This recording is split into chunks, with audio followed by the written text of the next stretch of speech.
from the Stollery Children's Hospital at the Pediatric Critical Care Unit, where the staff are uniting to support World Delirium Awareness Day. What is delirium?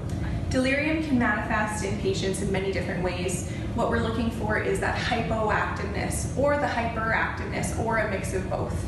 The problem with each of those things is that patients aren't interacting with their environments, which can pose serious immediate and long-term effects on the patient and the family. Well, it's important that we're looking at delirium and trying to prevent it because we know that there's a relationship with patient outcomes. We know that it has the potential to decrease hospital stays and most importantly improve patients' quality of life. We work very closely with our multidisciplinary health team, so we work very closely with our Patient Family-Centered Care Council, with our PT/OT friends, with Child Life, with pharmacy, our entire multidisciplinary team. Hi, I'm with two members of the rehab team at the Stollery. We have Kayla, she's with OT, and Sally with PT. Can you tell me about your role in delirium? Early memory! Okay, so we work really closely with the RNs and the bedside nurses to basically help get our kids up as early as possible. And sometimes they often are sedated, but we still like to get in and get them up. And as part of that, we really embody a family-centered care approach to early mobility. So we like to get to know our families and our patients really well and really empower the parents or whoever their caregivers are to be part of their daily care and provide familiar strategies, environmental setup and things like that to make the kids feel most comfortable in hospital during their stay. Daniel Garros, can you tell me a bit about delirium in the ICU? Delirium is a state of confusion that happens with patients in the intensive care unit. And they have a real problem with understanding what's going on and obeying commands.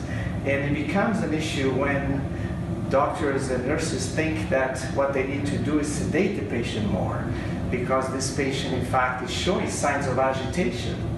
And in fact, at that point in time is not the need for sedation, is the need for actually decreasing sedation, maybe reach up to 40, 50% of the ICU patients. Some studies even show 80%. So it is a situation that doctors and nurses need to be aware and need to understand, because that delay discharges, increase cost, and make the lives of the patients and their families miserable. Tell me how your practice has changed with the delirium initiative in the ICU. Well, overall, being aware of delirium has made a big difference in my practice, looking forward and trying to avoid the triggers of delirium and watching out for it to identify it as soon as possible. And then, in general, reviewing their medications and the other preventative measures. It's pretty hard because they're usually confused, they don't know where they are, and sometimes they're combative, so we just try and reorientate them to where they are and try and get family involved to help have familiar people at the bedside. I'll use one of my pain scoring tools, whether it's flash scoring, faces, or numeric. See what brought on the pain or agitation. If the parents were in the room, ask them what happened. Use some extra comfort measures as well, like get family involved, just get some DVDs to try to distract them, get them some comforting toys that they like. I like to make sure that my patients have a day-night schedule. So during the day I turn the lights on, at nap time we shut them off, and try to expose them as much natural light as we can.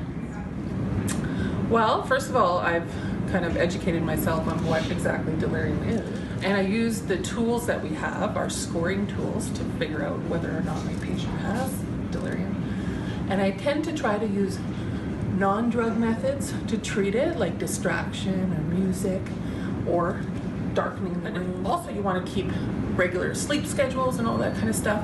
So if they're not sleeping, you definitely want to try to get them back on a normal sleep schedule. So sometimes you do have to use medications to facilitate that. Just communicating with the doctors. Hi, I'm with Michelle. She's one of the assistant head nurses for PICU. Michelle, what is your role as a clinical leader in delirium prevention? Well, as a charge nurse, I'm on the floor all the time when I'm at work, and I'm able to go around to different bedsides and speak to the nurses directly. And I do actually bring up delirium scores when we're talking about handover at the end of the day. And so it's sometimes a clue to people to think about it. And when they're telling you what the score is, then we kind of talk about it a little bit. If it's too high, then we say, okay, well, what's making your score so high? And then it's just educating ourselves and helping keep awareness with our delirium on the unit. I'm with Nicole Pereira. She's the CNS for PICU. Nicole, do you have any final words about delirium? Well, we've been on this journey with the Provincial Strategic Clinical Network for 2 years now. We've learned a lot about delirium and what it looks like in our pediatric population, how to objectively measure it, and most importantly, how to decrease the prevalence of it. So we've really tried to figure out what is the relationship between a patient's withdrawal, their sedation, their pain, their agitation, because it all contributes to this experience of delirium. Our entire multidisciplinary team has been a part of this journey, and we're very lucky to have been a part of this collaborative provincial effort to help improve awareness and decrease the experience of delirium in our patients. Great, thanks Nicole. That's it for Christine, signing off from the Stollery.